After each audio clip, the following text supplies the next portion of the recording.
Hello, thank you for joining us today with our video discussion about advocacy at the local level. So advocacy in your community with the local school board and local representatives who impact the educational policies and practices for your particular school division. I'd like to start by introducing myself. I'm Gena Keller. I am the director for the Commonwealth Learning Partnership.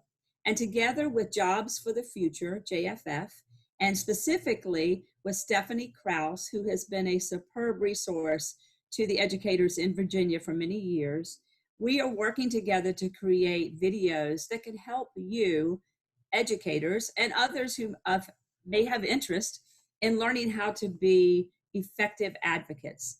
We will not dive into specific issues, but we will speak today with this fabulous group of former superintendents about how to advocate, what to do to prepare yourself.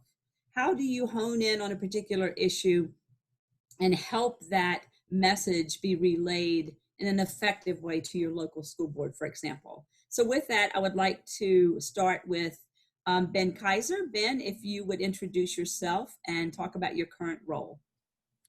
Good morning, Gena. I am very glad to be with you today for this event. As Gena mentioned, my name is Ben Kiser. I'm currently serving as the Executive Director for the Virginia Association of School Superintendents, but I also had the pleasure of serving as a division superintendent for 11 years in one school division, working with a terrific school board over those 11 years. But I'm glad to be with you today. Thank you so much. We also have Pam Moran with us. If you'd introduce yourself, please. Hi, I'm Pam Moran. I am currently the Executive Director of the Virginia School Consortium for Learning, and we serve 78 member divisions in Virginia, from some of the largest to the smallest, from the most rural to most urban. And I, like Ben Kiser, am a former superintendent in Virginia and a former president of the Virginia Association of School Superintendents in 2010. So I'm glad to be here with you today. Thank you. Thank you so much, Pam. And we also have with us today Marcus Newsome. Would you introduce yourself, please? Good morning, Gena. And yes, my name is Marcus Newsome, and I currently serve as the director of the Virginia Superintendents Leadership Academy with the Virginia Association of School Superintendents. I previously served as a superintendent in Virginia for 16 years in 3 different school divisions with several boards, and I'm looking forward to today's conversation. Great. Thank you so much, Marcus. And Ben, we'll go ahead and start with you. When you think about your experiences in a community and working as closely as you did as superintendent with a local school board, think about times when it is appropriate and needed and even applicable for someone to advocate about a particular issue with the school board. So what types of things do people typically bring to the board, and how do they get their interest and their points of discussion or their positions to the school board members? What are those processes and structures? Well, I would start, Gena, by suggesting that parents and others, business people in a community, and even students who wish to communicate with their local school board work in those avenues that allow them to get to know those school board members, and especially the school board members who might represent them either at large or within a district by which they were probably elected. But local school boards, they typically have a formal as well as an informal process by which their stakeholders, their citizenry can access them. And certainly, I would encourage individuals to understand what those protocols are, especially the formal protocols. I mean, most school boards will have operational guidelines, operational procedures by which they take public comment and they can officially react to public comment. And so it's important for local individuals to understand that so that they can follow a procedure that can probably have as much merit as possible. But most school boards will generally have at least one formal meeting per month, maybe two formal meetings per month. And within those meetings, they'll have a public comment period where individuals can sign up and speak to whatever issue is on their mind. However, school boards sometimes set the tenor by which they collect input, and all school board members generally will have their cell phone numbers or their home phone numbers published. They'll have their emails published. And so individuals within a school district can communicate that way. And as we all know, sometimes they are approached at the grocery store or after church on Sunday morning with issues. But I would suggest from an advocacy standpoint that the first priority is to get to know your school board members and allow them to get to know you in a situation that may not necessarily be controversial initially. And so you build relationships, you attend meetings, you let them see you, let them understand who you are. And part of that relationship building might even extend over into organizations outside of the school board realm that members participate in, such as civic groups, business groups. And if they see you and you get to know individuals outside of that realm, when you do come before the school board on a school issue of importance to you, then you've established that foundation by which they know you to be a sincere individual, that and that you are coming to them with all of the sincerity that you possibly can. So relationship building is important, and then the message can maybe be more easily heard. The last thing I would say is that certainly school board members as elected officials, they want to have access to the stakeholders and people they represent, but they also want local citizens to follow protocols by reaching out to school officials. And so if there are matters that can be dealt with by school officials prior to an individual making this a public scenario in front of the school board members generally like for staff to be able to accommodate parents and students and others in a manner that's efficient, and the answers can be given quickly. And then at times, there might be a need to approach it in a public setting with the school board. Excellent. Thank you so much. And Pam, we'll go to you. If you think about effective strategies for advocating, what would you advise? What insights through your experiences would you be able to give educators as they prepare for either a presentation or bringing something to the attention of a collective board or an individual board member? I think that Gena, Ben really did touch on a few of the ways that people really need to step forward to advocate for issues that are really critically important to them. And that can come from a lot of different sources. Over the years that I was superintendent, I had people who were advocating from a staff level. Bus drivers at times had very strong opinions about perspectives on salary or conditions or any of a variety of issues that are really critically important to them. I certainly had teacher educators, principals who had positions of advocacy. And then of course, parent groups as well as individual parents. And then beyond that, there are agencies in a community that will sometimes have advocacy positions on programming that they think is really important that should come forward in schools, as well as people such as business leaders. It could be the local chamber of commerce may have some perspectives on the ways that they think that we could improve services to kids around career pathways. What I think is really critical from a strategy perspective is that first and foremost, people that are coming from an advocacy position really need to have good information, good research, and good facts. I used to have kids occasionally, students even want to advocate for positions, and they might start by coming to me as superintendent. And I would say to them, before you go to the board, you need to have your facts lined up. We actually had a group of students who were advocating for improving the quality and the breadth of mental health services in our schools. And they came to me with a lot of anecdotal information. I said, you need to go do your research. They did. They ended up advocating to me to put mental health services into the budget at a higher level, funding level. I did that. They then advocated to the school board, and the school board moved it forward as part of our budget package to the Board of Supervisors. Interestingly enough, one of our local legislators picked up on this group, took them to the General Assembly. They spoke to one of the education committees at the General Assembly, and we ended up with, Ben, you know this well, with some regulation in place that increased support for mental health services in our schools. And Virginia became one of 2 states in the nation with mandated mental health focus as a part of curriculum. And that started with a project-based learning group in a school, but the kids got it right.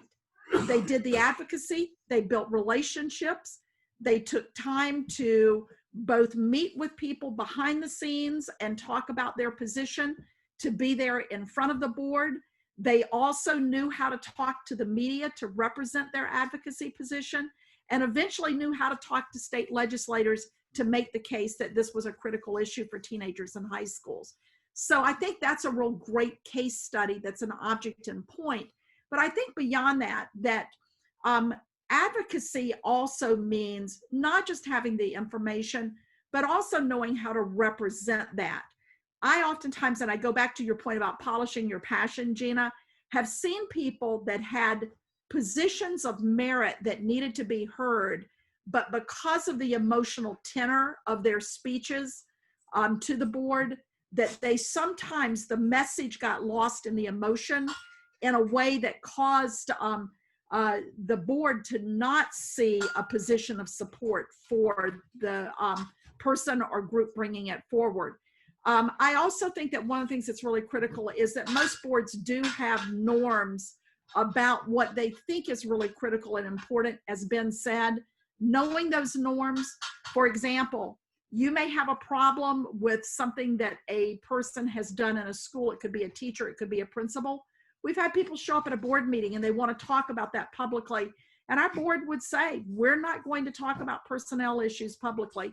And in some cases, it would be something that would blindside not just the superintendent, me, but also the board. And so that piece about, if you've got an issue with a school or with a staff member, the first place you need to talk is at the building level before it moves up the line and ends up in front of the board to advocate for a position. And so I would say that those are the things I would put at the top of my list. Build great working relationships with the people to whom you're willing and want to advocate for a particular position. That's the starting point. Know your facts. That's the next piece. Third, follow up. Don't just drop it and expect something to happen. You need to stay with an issue if you think it's important enough to advocate. So that's what I would say. Relationships, bring your facts forward and follow up and make sure that you are closing the loop. Thank you. Yeah, great. Thank you, Pam, so much. And Marcus, it's a good segue into bringing you into this conversation as you think about your experiences. And again, any advice or tips for those people who are coming to that school board. And it could be, again, to a school board member or to the collective group. But what are your thoughts about that actual presentation, how they present the information, and anything that ties into creating an effective moment and an effective and valuable opportunity for someone to step before the board? Well, Ben and Pam have provided some very comprehensive responses, and so I'll try to avoid redundancy. My first rule is, or first suggestion for anyone speaking to a board member, a superintendent, or member of the school division is to speak to them the way that you would want others to speak to you. Civility is quite often missing.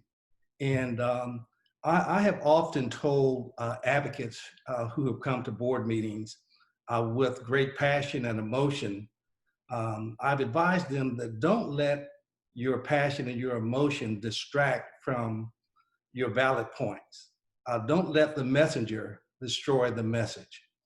And in most cases, once they have followed that advice, they find the board members are much more receptive to what they have to say. Their jobs aren't easy.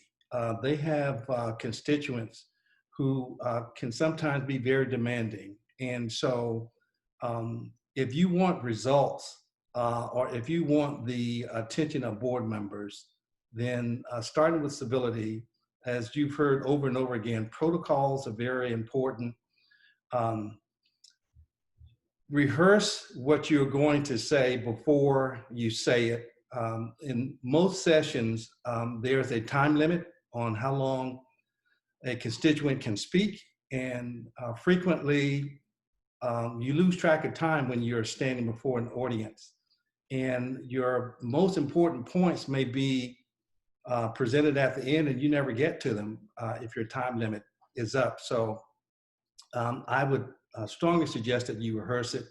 Two last pieces of advice.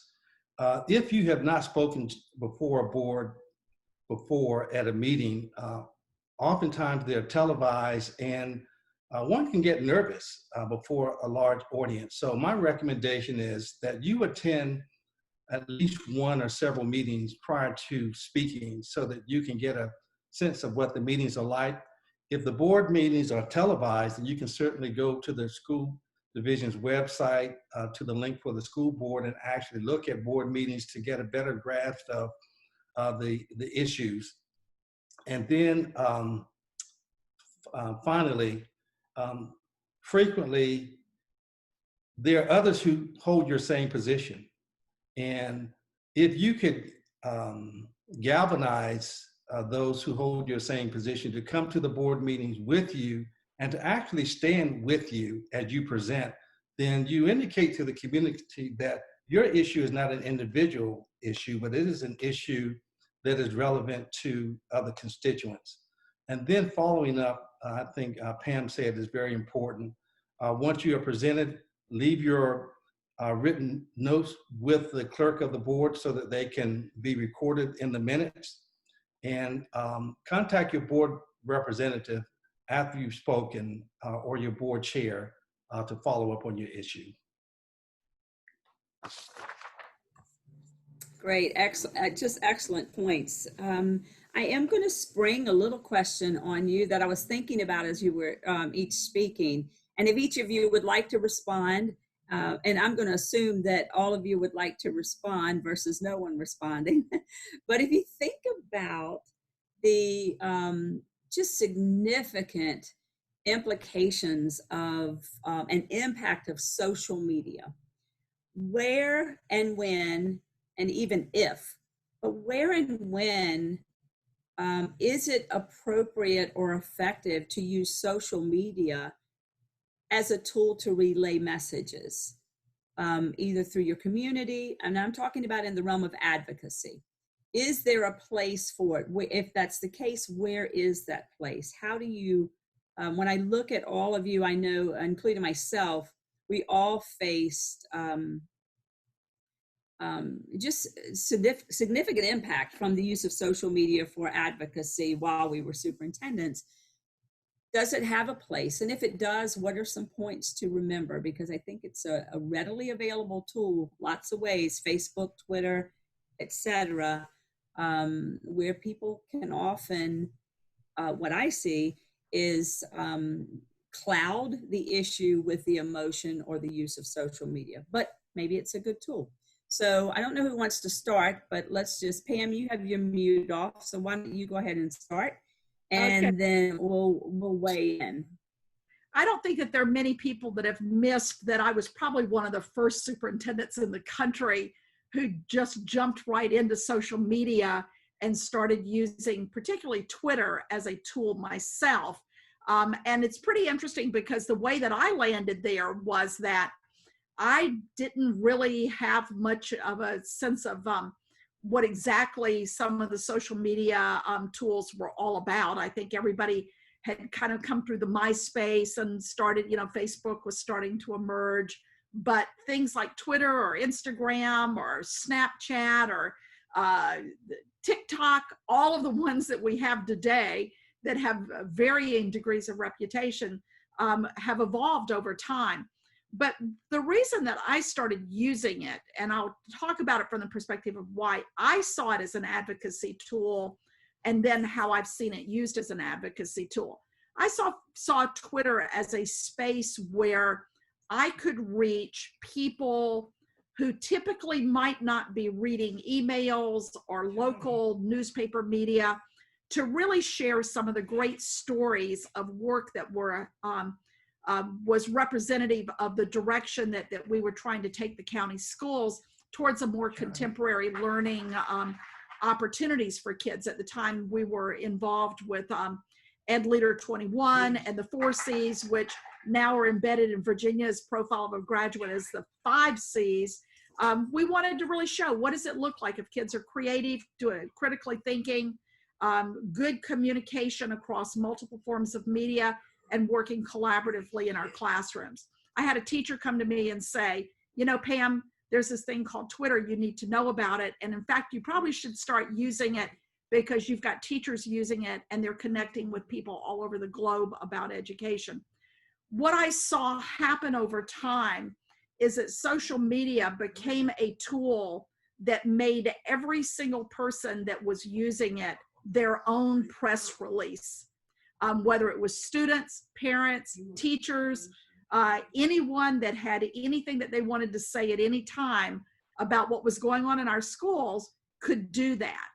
And some of it was not easy to handle as an administrator, as a superintendent, because a lot of times what would come out would be things that were factually inaccurate or very emotionally laden.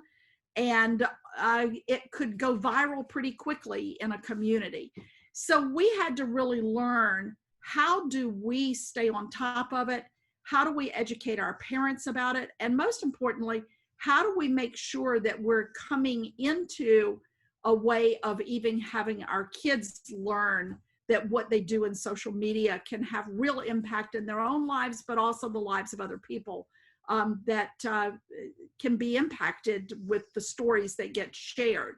However, I do think that social media can be an advocacy tool. I've seen groups like, for example, the Commonwealth Learning Partnership has a very active social media presence and is able to have influence and share out the commonly shared work that a number of organizations in the state that are educational organizations are building out. So I think that it can work really well for people that come together around an issue to be able to share that. But I go back to, whether it's face-to-face or whether it's in social media, if you don't build relationships with the people you're trying to influence, if you aren't getting the facts and the information right, and if you're not following up to actually see that there's a response to what you're trying to advocate for, whether you're in social media or whether you're face-to-face with a board, you're probably not going to have the impact that you're looking for. So I think that the very things that cause good face-to-face interactions to work are exactly the things that a group or an individual should be thinking about when they're using social media for advocacy. And I've seen some great examples of how that advocacy can play out at the national level, the state level, and the local level. Sometimes it can end up with good results, and sometimes it can end up with very bad results. So I think you just have to get it right.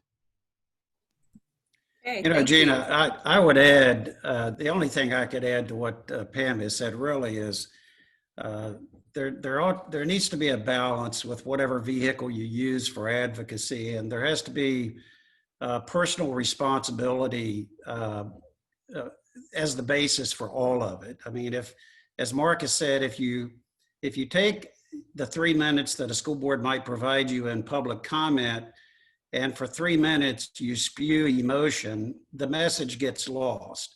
And so you've lost personal responsibility in that setting. And social media allows people to lose personal responsibility in their message there as well. And so if you use social media just to vent and to express frustration from a personal point of view, that's not really advocacy. However, as superintendent, I always believed, and I think most school board members believe this too, that not all of the great ideas originate from those who are in charge. And so I always welcomed ideas and suggestions from everybody within the community, whether it was a letter, whether it was a phone call, an email, or a message through social media. And sometimes those platforms can offer the beginning of a conversation that can then lead to change. But the personal responsibility piece is, okay, after you write a 140 character comment, now what? What are you going to do, as Pam and Mark has suggested, as a follow-up? What are you going to do to work within the formalities of the school officials and the school board and the community requirements to actually affect change? And are you committed as an individual to your time and effort to help others make that change occur? I use Twitter as a superintendent, and I always got a kick out of my students who followed me. I mean, many times they wanted to follow me just to know what I was going to do on snow days, but it certainly is a vehicle for communication, but there has to be a balance in all that we use. Absolutely. Thank you so much. Marcus, did you want to add anything as we get ready to close out in just a few minutes? Well, I've just enjoyed listening to Pam and Ben. I will share that in this age of the pandemic and quarantine, going forward, I anticipate that social media will become even more prevalent. It has certainly created a lack of civility in many ways. And I think given what our schools, our communities, our nation has been through, this would be a great opportunity to use social media to uplift the social emotional health of our community and of our students and of our schools. And I just close by thinking about some of the wonderful things that people did take advantage of social media to build the morale. The last weeks of school in the school divisions I would work on with parents would use our school system's Facebook site to thank their child's teacher. And the response from our educators was just overwhelming. I mean, you've never seen teachers give such emotional responses on social media to see how much they are really appreciated, because often they don't hear that enough. And I think of another decision that can sometimes be emotional is when we make inclement weather closing schools, and that's really something that's going on right now. But